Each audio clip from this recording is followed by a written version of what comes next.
Encroachment जितनी भी हुई है, इसको हम बिल्कुल किसी भी कीमत पे स्वीकार नहीं करेंगे, वो कहीं पे भी हुई है।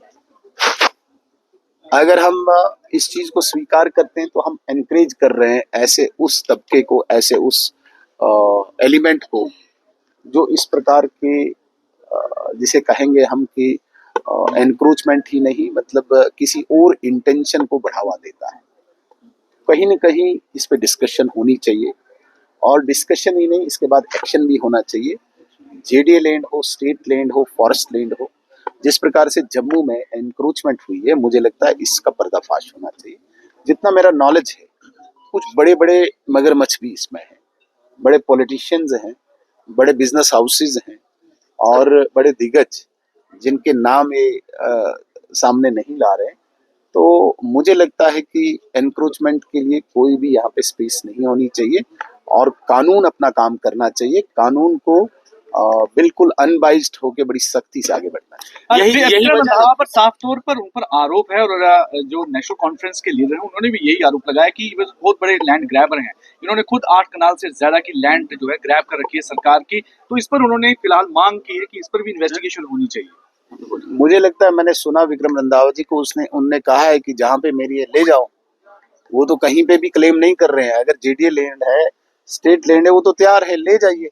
सरकार को तो कोई रोक नहीं रहे हैं। वो सवाल ये पैदा होता है कि सिर्फ ये बात कह के हम जस्टिफाई करें पूरे एनक्रोचर्स को, वो अच्छी बात नहीं है। एनक्रोचर इज एनक्रोचर, और बहुत बड़ा एक मकसद है। मैंने पहले भी कहा था, एक लैंड जहाद एक यहाँ पे चल रहा है, और जिसको एक लेजिस्लेटिव प्रोटेक्शन भी दी जाती है। मैंने पिछले साल भी कहा था कि हाई कोर्ट में ये डॉक्यूमेंट है, 689 एनक्रोचर्स हैं तवी बेड को जिनने एनक्रोच किया है। एक विशेष समुदाय से वो आते हैं। इंटेंशन क्या है, क्यों इनको प्रोटेक्ट किया जाता है, क्यों हमारे विधानसभा में उनके लिए प्रोटेक्शन के लिए, उनको प्रोटेक्ट करने के लिए खड़े हो जाते हैं लोग। आप बताइए, जो एनक्रोचर है निकालिए उसे। इस पर किसी को क्या आपत्ति हो सकती है, मुझे समझ नहीं आता। कह रहे हैं कि कश्मीरियों को बदनाम किया गया है, इसे कैसे? देखिए, बात कश्मीरियों की या जम्मू वालों की नहीं है, बात किसी व्यक्ति की नहीं है। मैं कहता हूं आप आइडेंटिफाई करो, निकालिए, आपके पास लिस्ट है। 689 एनक्रोचर्स मैंने पिछले साल कहा था, जिसको मैंने लैंड जहाद का नाम दिया था, जिसको मैंने लेजिस्लेटिव जहाद का नाम दिया था। आप शायद भूल जाते थे। आप लिस्ट निकालिए, वो लोग कौन है। आपने बड़े बड़े मगरमच्छों की बात की, क्या यही वजह है कि अंदर विधानसभा में हंगामा हो रहा है? मुझे नहीं पता, मैं जा रहा हूँ, मैं देखता हूँ। सर, बिरला साहब के बयान के बाद शेख शकील ने जो है ओपन डिबेट के लिए जो है इन्विटेशन दिया है। क्या लगता है आपको डिबेट होनी चाहिए? कौन सी डिबेट?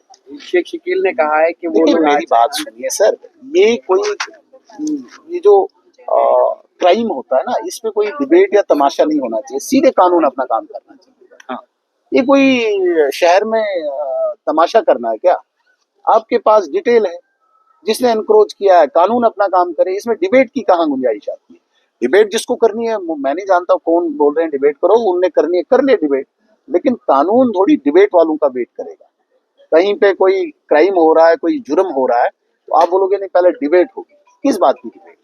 कानून आपके पास है, आप एक्शन कीजिए। कल की जो घटना हुई है, आप कितना बड़ा लैप्स मानते हैं सिक्योरिटी पॉइंट ऑफ व्यू से? क्योंकि सिक्योरिटी दो पाकिस्तानी नेशनल शामिल थे। जम्मू कश्मीर का एक लड़का भी इसमें सिक्योरिटी कंसर्न तो है ये, इसमें कोई शक नहीं है। और कल जिस प्रकार से 3 जो पाकिस्तानी सिटीजन और एक गैंगस्टर माना जाता है, जिन्होंने शायद वहां पे गनशॉट भी चलाया है वहां पे, ये सच में एक सिक्योरिटी कंसर्न है। और चूंकि पड़ोसी देश जो है दुश्मन देश के वो नेशनलिस्ट है, दुश्मन देश के वो सिटीजन है, और उनका भागना एक कंसर्न तो है ही है हमारी सिक्योरिटी के लिए।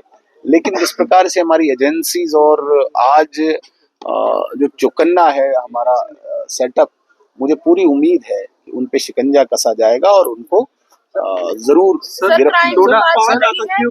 3 साल की एक बच्ची के साथ दुष्कर्म हो जाता है। क्या लगता है कि इतना क्राइम जम्मू कश्मीर में बढ़ गया? पहले इसको मानवता की एक गिरावट जो है ना, वो डे बाई डे आ रही है।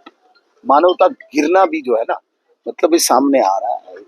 कौन ऐसा सोच सकता है? 3 वर्ष की एक छोटी बच्ची, और ये हैवानियत। तो ठीक है, क्राइम भी काम करता है, लेकिन मैं कहता हूं कि जिस प्रकार से जो संस्कार जो हमारी संस्कृति है, जो हमारे संस्कार है, उनमें भी कहीं न कहीं कोई कमी आई है, जिस वजह से ये घटनाएं एलओपी घटती हैं। साहब, कांग्रेस ने बहुत बड़ा आरोप लगाया है कि बीजेपी के राज्यसभा के सांसद खटाना साहब ने अपने एमपी लैड को यूपी में कहीं शिफ्ट कर दिया। तकरीबन 94% ऑफ एमपी लैड जो है उन्होंने वहां लगाया, जबकि उनको जम्मू कश्मीर में यहाँ उनको ये इसके डेवलपमेंट के लिए लगाना चाहिए। मुझे एग्जैक्ट नहीं डाटा पता, लेकिन जो खटाना साहब की नॉमिनेशन हुई है वो एक स्पेसिफिक रीजन के लिए नहीं है। खटाना साहब जिस नॉमिनेशन से गए हैं वो पूरे देश के परिप्रेक्ष्य को दर्शाता है। और इसमें क्या है, आज वो वक्त तो नहीं है जाके किसी को लेटर देके आना और सीडीएफ एमपी लेड लग जाएगा। आज बाज़ाब्ता एक नियमावली है, आज पूरी रेगुलेशन है। आज हम सीडीएफ देना चाहेंगे तो उसका टेंडर निकलता है, आज ई टेंडरिंग होती है, बिलो अबव रेट्स आते हैं, उसके बाद पूरा एडमिनिस्ट्रेटिव अप्रूवल होता है। आज वो जमाना तो नहीं आप सीधे किसी पे आरोप लगाओगे। ठीक है, कहाँ लगाया वो अलग चीज है, लेकिन इसका ये कतई मतलब नहीं कि कोई एम्बेजलमेंट है या कोई दूसरी बात है। सर, आंकड़ों की बात करें तो 84% गया है उत्तर प्रदेश को, लगभग 6% सिर्फ जम्मू कश्मीर को मिला। जम्मू कश्मीर के लोग